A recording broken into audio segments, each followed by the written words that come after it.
Hello my friends, আশা করি সবাই তোমরা খুব ভালো আছো। আমি Mousumi, welcome back to my channel Raat Nijhum. আজ শোনাবো এমন একটা সত্যি ঘটনা যা শুনলে তোমরা অন্তত কোনো রাজা মহারাজা বা কোনো নবাবের ফোর্টে ঘুরতে যাওয়ার আগে সেই ফোর্ট, কেল্লা বা দুর্গের কোনো ভৌতিক ইতিহাস আছে কি না সেইটাকে জেনে তবেই পা বাড়াবে, অথবা ওইখানকার রুলস বা নিয়ম ফলো করবে। তাহলে চলো আর দেরি না করে ঘটনাটা শুরু করি। জয়পুর বিবেকানন্দ কলেজের 4 জন ফাইনাল ইয়ারের স্টুডেন্ট তারা একদিন ঠিক করে তারা কলেজের শেষে নাহারগড় ফোর্ট যাবে। আর তাদের এই পরিকল্পনা বেশ কদিন ধরে চলছিল এবং তাদের সাথে আরেকটি ছেলে, তার নাম ছিল প্রীতম। সেও এই পরিকল্পনায় ওদের সাথে একমত ছিল, কিন্তু প্রীতম ওই কলেজ থেকে 5 বছর আগেই পাস আউট করেছিল। সে একটা ভালো বিজনেস চালাতো। প্রীতম ছিল ওই 4 জনের কমন ফ্রেন্ড। তো তাদের পরিকল্পনা অনুযায়ী একদিন প্রীতম কলেজের সামনে তার গাড়ি দাঁড় করায়। ওই 4 বন্ধু উঠে পড়ে সেই গাড়িতে। Destination Nahargarh fort. উদ্দেশ্য একটাই, তারা এই ফোর্ট সম্বন্ধে অনেক ভৌতিক ঘটনা শুনেছে। আবার কেউ কেউ বলেছে সেখানে তেমন কিছুই নেই, সব আজগুবি গপ্প। তাই সেই আসল ব্যাপারটা জানার জন্যই তাদের সেইখানে যাওয়ার পরিকল্পনা করা। ওরা যাওয়ার পথে 2টো দোকানের সামনে গাড়ি থামায়। একটা দোকান থেকে কিছু ভালো মিষ্টি আর জল, আর একটা দোকান থেকে চিপস আর কোল্ড ড্রিঙ্কস কিনে নিয়ে সোজা পৌঁছালো তারা নাহারগড় ফোর্টের সামনে। তারা যখন ফোর্টের সামনে পৌঁছলো তখন প্রায় 4:30 বাজে। সেই ফোর্টের দারোয়ান বলল 7টার মধ্যে ভেতর থেকে বেরিয়ে আসতে হবে, 7টায় মেইন গেট বন্ধ হয়ে যাবে। ওরা ভাবলো তাদের হাতে এখনও 2.5 ঘন্টা সময় আছে, আর 2.5 ঘন্টা কিছু কম সময় নয়। এই ভেবে তারা 5 জন দৌড়াদৌড়ি করে ভিতরে ঢুকে পড়ে সাওয়াই জয় সিংয়ের নাহারগড় ফোর্টে। ফোর্টে ঘুরতে ঘুরতে তারা চিপস, কোল্ড ড্রিঙ্কস খেতে থাকে, কারণ এক জায়গায় বসে গল্প করতে করতে এসব খাওয়ার সময় নেই। অত বড় ফোর্ট পুরো ঘুরে দেখতে গেলে বসলে হবে না।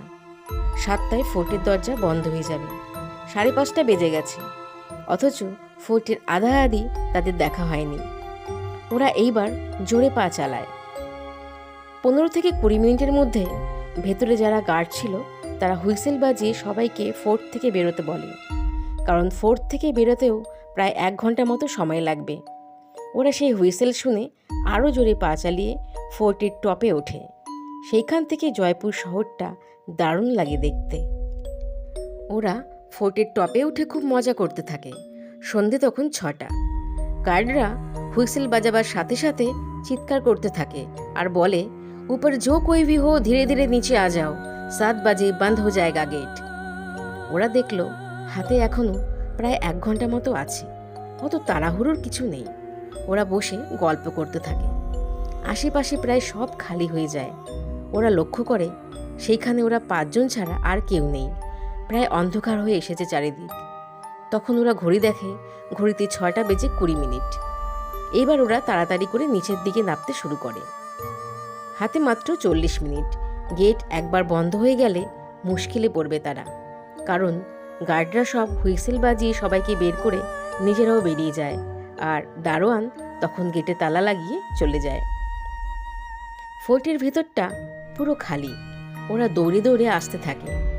অনেক সিঁড়ি পার করে আসার পরও যেন সিঁড়ি শেষই হতে চাইছে না। অবশেষে ওরা সমতলে নামে, আবার দৌড়তে শুরু করে। ওদের 5 জনের গলার আওয়াজে ফোর্টের ভেতরটা গম গম করে ওঠে।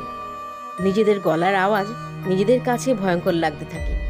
অবশেষে গেট বন্ধ হওয়ার মুহূর্তে ওরা গেটের সামনে এসে পৌঁছায়। ওরা বেরিয়ে গেলে গেট লক করে দেয় দারোয়ান। ওরা গাড়িতে উঠতেই যাবে, এমন সময় প্রীতম দেখে ওর পিঠ ব্যাগটা ওর পিঠে নেই। মাথা খারাপ হওয়ার মতো অবস্থা হয় তার, কারণ সেই ব্যাগে তার আইফোন, পাওয়ার ব্যাংক আর তার সাথে ওই মিষ্টির দোকান থেকে যে মিষ্টি কিনেছিল সব ওই ব্যাগেই ছিল। ওর মনে পড়ল তাড়াহুড়ো করে সিঁড়ি দিয়ে নামার সময় ওর পায়ে ভীষণভাবে চোট লাগে। তাই সে একটা চাতালে বসে পায়ে ব্যান্ডেড লাগাবে বলে ব্যাগ থেকে ব্যান্ডেড বের করেছিল। তারপর তাড়াহুড়োর চোটে সে সেই ব্যাগ ওখানে রেখেই চলে এসেছে। সে তখন দৌড়ে যায় দারোয়ানের কাছে, তাকে অনেক অনুরোধ করে, ওরা বলে এক্ষুনি দৌড়ে গিয়ে ব্যাগটা নিয়ে চলে আসবো, কোনো দেরি হবে না। দারোয়ান কিছুতেই তাদের কথা মানে না, কারণ তাদের যদি সত্যি কিছু হয়ে যায় তাহলে সেই একমাত্র দায়ী থাকবে।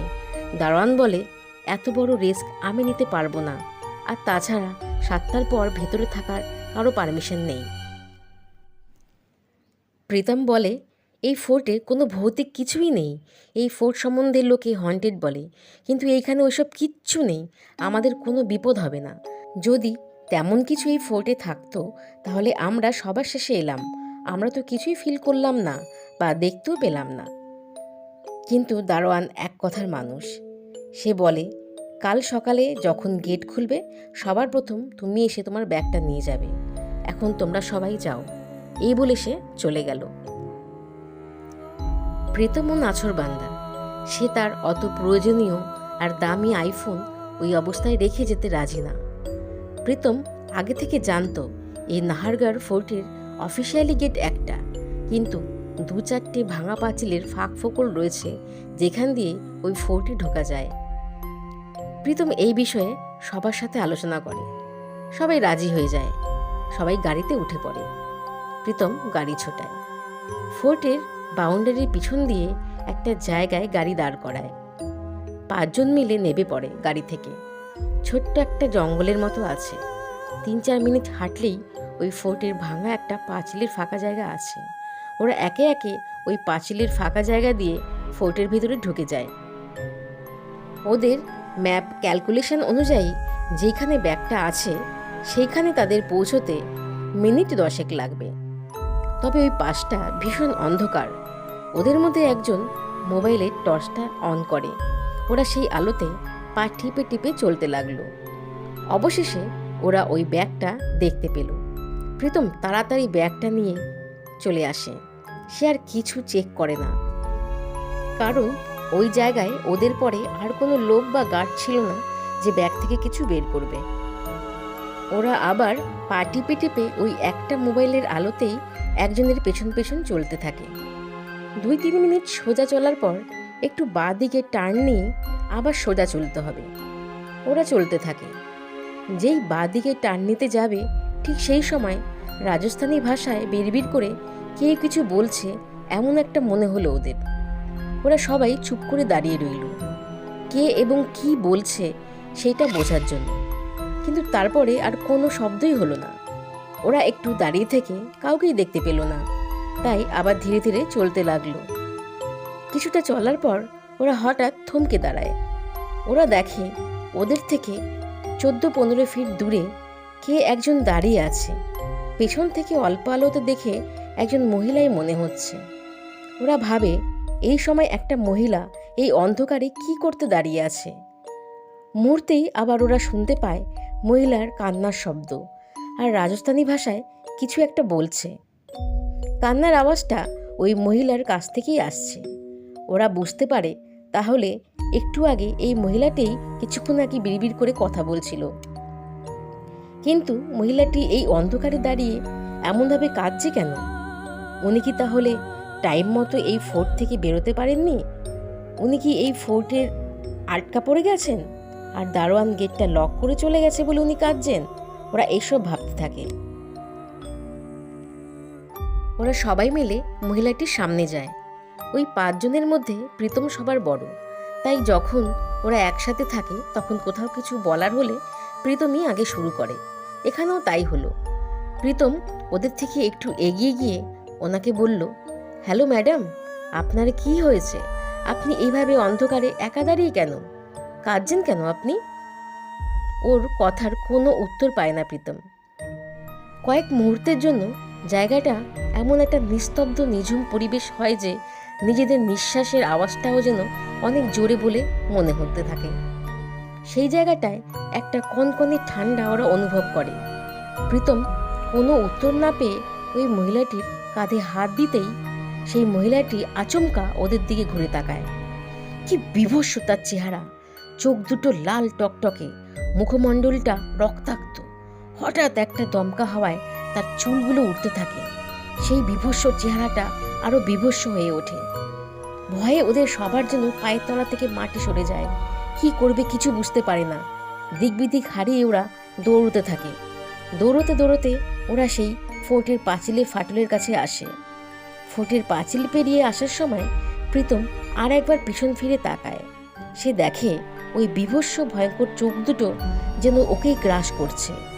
এত দূর দৌড়ে আসার পরও সেই চোখ দুটো প্রীতম স্পষ্ট দেখতে পায়। প্রীতম দৌড়ে গিয়ে গাড়ি স্টার্ট করে। বাকি চারজন আগেই গাড়িতে উঠে গেছিল, আর প্রত্যেকেরই সারা শরীরে একটা জ্বালা যন্ত্রণা হচ্ছিল। প্রীতম বলে, দেখ, আগে এই জায়গাটা পেরিয়ে যাই, সবাই মিলে আমার বাড়ি চল, তারপর ওইখান থেকে যে যার বাড়ি চলে যাবি। আমি গাড়ি বুক করে দেব, ভাড়াটাও দিয়ে দেব, তোরা চিন্তা করিস না। প্রীতম কার ড্রাইভ করতে থাকে। প্রায় 19 কিলোমিটার তাকে ড্রাইভ করতে হবে, তাতে সময় লাগবে প্রায় 1 ঘন্টার মতো। ওই সময় 5 বন্ধু তারা এতটাই ভয় পেয়েছিল যে সেই 1 ঘন্টার রাস্তা তারা পুরোপুরি চুপ থাকে। তাদের যেন সব ভাষাই হারিয়ে যায়। তাদের বাড়ি থেকে ফোন আসলে তারা কথা বলতেও চায় না, সেই পরিস্থিতি তাদের থাকে না। তারা SMS করে জানিয়ে দেয় তাদের বাড়ি আসতে একটু রাত হবে। অবশেষে প্রীতমের বাড়ির সামনে এসে ওরা পৌঁছায়। প্রীতম ওর শোবার ঘরে সবাইকে নিয়ে যায়। সবার ঠিক ঘাট থেকে পিঠ পর্যন্ত একটা জ্বালা যন্ত্রণা করতে থাকায় সবাই সবার পিঠ চেক করে। ওরা দেখে ওদের প্রত্যেকের ঘাট থেকে পিঠ পর্যন্ত ডিপ করে আঁচড়ের দাগ, আর ওই দাগ দিয়ে অল্প অল্প রক্ত ঝরে পড়ছে। ওদের বুঝতে কিছুই আর বাকি থাকে না, সেই ভয়ঙ্কর বিভৎস প্রেত ওদের এই হাল করেছে। প্রীতম ওর টি শার্টটা খুলে দেখে ওর গলাতেও ডিপ করে আঁচড়ের দাগ, আর তার থেকেও রক্ত বেরোচ্ছে। ওর সাথে সাথে সবাই আবার গলা চেক করলো, কিন্তু প্রীতম ছাড়া আর কারো গলাতে আঁচড় নেই। হঠাৎ করে প্রীতমের মা দরজায় নক করে বলে, প্রীতম, দরজা খোল, তোরা সবাই কোথায় গিয়েছিলি? কতবার তোকে ফোন করলাম কিন্তু পেলাম না। এই কথা শুনেই প্রীতমের মনে পড়ে গেল তার আইফোনের কথা। সে তার মাকে বলে, ব্যাগে ফোনটা ছিল মা, তাই শুনতে পাইনি। ওর মা চলে যাওয়ার সময় প্রত্যেকের চোখে মুখে একটা ভয়ের ছাপ লক্ষ্য করে। তার অনেক চিন্তা হয়। প্রীতম তাড়াতাড়ি তার ব্যাগ থেকে তার আইফোনটা হাতড়ে বের করে। সে দেখে তার ফোনের স্ক্রিনটা একদম ভেঙে চুরমার হয়ে গেছে, আর পাওয়ার ব্যাংকটারও সে একই অবস্থা। তার মাথা কাজ করে না একদম। নিউ ফোন আর পাওয়ার ব্যাংক তার ব্যাগে ছিল। ওই ব্যাগ সেই সময় আর অন্য কোনো লোকের দেখার কথা না। তাছাড়া কেউ যদি চুরি করবে তো এত দামি ফোনটা নিয়ে চলে যেতে পারত, এইভাবে নষ্ট তো করতো না। তার চোখ যায় ওই মিষ্টির প্যাকেটের দিকে। তারা রাস্তায় মিষ্টি কিনে ফোর্টে ঢুকেছিল, কিন্তু তাড়াহুড়ো করে শুধু চিপস আর কোল্ড ড্রিঙ্কসই খাওয়া হয়েছে, মিষ্টিটা খাওয়া হয়নি। সেই কন্টেনারটা পুরো সিল করা ছিল, কিন্তু এখন দেখে মনে হচ্ছে কন্টেনারটা কেউ খোলার চেষ্টা করেছিল। সে কন্টেনারটা খুলে দেখে প্রত্যেকটা মিষ্টি হাত দিয়ে চটকে দিলে যেমন দেখতে লাগবে ঠিক তেমন লাগছে। মিষ্টিগুলো প্রত্যেকটা আলাদা আলাদা করে চটকানো রয়েছে। আর সব থেকে অদ্ভুত ব্যাপার, প্রায় 4টে নাগাদ ওরা মিষ্টিটা কেনে, আর তখন রাত 10টা। এই 6 ঘন্টার মধ্যে একটা ফ্রেশ মিষ্টি এমন অবস্থা হতে পারে না। ওরা দেখে মিষ্টিগুলোর পাশ দিয়ে ছোট ছোট কেন্ন ঘুরছে। ওদের বমি চলে আসে। ওরা জানলা দিয়ে কন্টেনারটা ছুঁড়ে ফেলে দেয়। বাকি 4 জনের বাড়ি থেকে কলের পর কল আসতে থাকে। ওরা সকালে কলেজে বেরিয়েছিল, আর রাত 10টা বাজে তখনও বাড়ি ফেরেনি বলে বাড়ির লোকের চিন্তা হতে থাকে। প্রীতম ভেবেছিল ওর ফোন থেকে অনলাইন কার বুক করে দেবে, কিন্তু ওর ফোন আর অনই হয় না, আর বাকিদের ফোনে অনলাইন কারের ব্যবস্থা ছিল না। তাই প্রীতম ঠিক করে ও নিজেই ওদের বাড়িতে পৌঁছে দিয়ে আসবে। প্রীতমের মা প্রথমে বারণ করে, কারণ অনেক রাত হয়ে গিয়েছিল, কিন্তু উপায় না দেখে সে চুপ করে যায়। প্রীতম ওর 4 বন্ধুকে গাড়িতে বসিয়ে যার যার বাড়ি ড্রপ করে দেয়। সারা রাস্তা তাদের সাথে যা যা ঘটেছে এই নিয়ে আলোচনা করতে করতে তারা বলে, এই নিয়ে বাড়িতে কেউ যেন কিছু না বলে, তাহলে বাড়ির লোকেরা ভয় পাবে। 4 বন্ধুর বাড়ি আলাদা আলাদা জায়গায়। সবাইকে তাদের বাড়ি ছাড়তে ছাড়তে অনেক রাত হয়ে যায়। প্রীতম যখন একা বাড়ি ফিরছিল, তখন কিছুটা জায়গা চলতে চলতে তার কেমন একটা অদ্ভুত ফিলিংস হচ্ছিল। জানালাগুলো কাঁচ তোলা, অথচ গাড়ির ভিতরের ওয়েদার বারবার ফ্ল্যাকচুয়েট করছিল, কখনো ভীষণ গরম আবার কখনো ভীষণ কনকনে ঠান্ডা মনে হচ্ছিল। তার মাথায় অসহ্য যন্ত্রণা হতে থাকে। সে গাড়ির স্পিডটা বাড়িয়ে দেয়। কতক্ষণে সে বাড়ি পৌঁছাবে ভাবতে থাকে, কারণ যতক্ষণ বন্ধুরা সাথে ছিল ততক্ষণ ওর কোনো ভয় লাগেনি। কিন্তু সে যখন একা কার ড্রাইভ করে বাড়ি ফিরছিল তখন তার ভীষণ ভয় লাগে, কারণ তার মনে হচ্ছিল গাড়িতে সে একা নয়, তার ঠিক পিছনের সিটে কেউ একজন আছে। সে কোনো শব্দ না করে কার ড্রাইভ করতে থাকে। হঠাৎ করে তার চোখ যায় লুকিং গ্লাসের দিকে। সে দেখে ওরা ফোর্টের থেকে যেই ভয়ঙ্কর চেহারা দেখে পালিয়ে এসেছিল ভয়ে, সেই তার পিছনে বসে আছে আর তার মাথার চুলগুলো উড়ছে। এই দৃশ্য দেখে সে নিজের মাথা ঠিক রাখতে পারে না। তাকে দেখে ভয়ে প্রীতম আরও জোরে গাড়ি চালায়। সে আর নিজের মধ্যে থাকে না, গাড়ির ব্রেক চাপতেই ভুলে যায়। গাড়ি সোজা গিয়ে মারে তাদের বাড়ির সামনের একটা বড় গাছে। বিশাল এক আওয়াজ হয়ে গাড়ি থামে। প্রীতমের বাবা মা ছুটে আসে। তারা দৌড়ে নিচে যায়, গিয়ে দেখে প্রীতমের শরীরটা গাড়ির বাইরে কেমন নিস্তেজ হয়ে পড়ে আছে আর তার চোখ নাক মুখ দিয়ে রক্ত বেরোচ্ছে। ওর বাবা মায়ের আর্তনাদে আশেপাশের কয়েকজন ছুটে এসে ধরাধরি করে হসপিটালে নিয়ে যায় প্রীতমকে। সেখানে শুরু হয় তার ট্রিটমেন্ট। তার অ্যাক্সিডেন্টের খবর তার ওই 4 বন্ধুর কানে যায়। তারা সবাই প্রীতমের সাথে সকালবেলা দেখা করতে যায়। হসপিটালে গিয়ে দেখে প্রীতম হসপিটালের বেডে কেমন সোজা হয়ে শুয়ে আছে, শুয়ে সিলিংয়ের দিকে তাকিয়ে আছে। দেখে মনে হচ্ছে পুরো শরীরটা পাথর হয়ে গেছে। ডক্টরের কাছে শুনতে পায় প্রীতমের প্যারালাইসিস অ্যাটাক হয়েছে। পরে শোনা যায় প্রীতম আর নর্মাল হয়নি। সে বাড়িতে তার বেডরুমে শুয়ে থাকতো সারাদিন আর মাঝে মাঝে ভয় পেয়ে আতকে উঠত। ওর মা এক পাদ্রী সাহেবকে বাড়িতে নিয়ে এসেছিল। তিনি ওই ঘরে ঢুকেই বুঝতে পারেন ঘরটায় নেগেটিভ কিছু আছে। উনি ভালো করে প্রীতমের সারা শরীর, চোখ, দাঁত সব কিছু দেখে বলেন, যা ভেবেছিলাম তাই হয়েছে। তোমার ছেলেকে আমি ঠিক করতে পারবো না মা, তুমি তোমার মন শক্ত করো। তোমার ছেলের শরীরে প্রেত বাসা করেছে, আর ওই প্রেত নিজে থেকে ওর শরীরে আসেনি। তোমার ছেলে ওই প্রেতকে ছুঁয়ে ওর সাথে করে বহুদূর থেকে নিয়ে এসেছে। এমন কথা শুনে প্রীতমের মা বুক চাপড়ে কাঁদতে থাকে। ওই 4 বন্ধু একদিন প্রীতমের সাথে দেখা করতে এলে ওর মা পাদ্রী সাহেবের সব কথা বলে। ওরা শুনে প্রচণ্ডভাবে ভয় পায়। প্রীতম ওদের ওই দিনের কথা কাউকে বলতে বারণ করেছিল, কিন্তু ওরা এইবার আর চুপ না করে সব ঘটনা ওনাকে বলল। সব শুনে সে বলল, সেই রাত্রে তোরা সবাই যদি আমাকে একবার অন্তত বলতি, তাহলে আমি প্রীতমকে অত রাতে একা তোদের বাড়িতে ছাড়তে যেতে দিতাম না। তোদের বাড়িতে ফোনে কথা বলে তোদেরকেও এখানে রাতটা কাটিয়ে সকালে ছেড়ে আসতে বলতাম প্রীতমকে। ওরা দেখে প্রীতমের শরীরটা দিন দিন যেন কালশিটে পড়ে যাচ্ছে। কোনো রকম স্বাভাবিক আচরণ সে আর করে না, শুধু ভয় পেয়ে মাঝে মাঝে চিৎকার দিয়ে ওঠে আর তারপর সিলিংয়ের দিকে তাকিয়ে থাকে। পরে ছেলেটিকে মেন্টাল হসপিটালে অ্যাডমিট করা হয়। বাকি 4 জনের তেমন কিছু হয় না, তবে তারা একদিন মাজারে গিয়ে নিজেদের একটু ঝাড়িয়ে নিয়ে আসে। মাঝে মাঝে ঘুমের ঘরে ওরা ওই ফোর্টের দৃশ্য দেখতে পায় আর ওই ভয়ঙ্কর চেহারা ওদের চোখের সামনে ভেসে ওঠে। তারপর ওদের চোখে ভয় আর ঘুম আসে না। বেশ কিছুদিন ওদের কাউন্সিলিং চলে। এখন তারা 4 জনই সুস্থ, কিন্তু ভুল করেও আর কোনো ফোর্টে যাওয়ার নাম তারা করে না। তো বন্ধুরা, এই ছিল আজকের ঘটনা।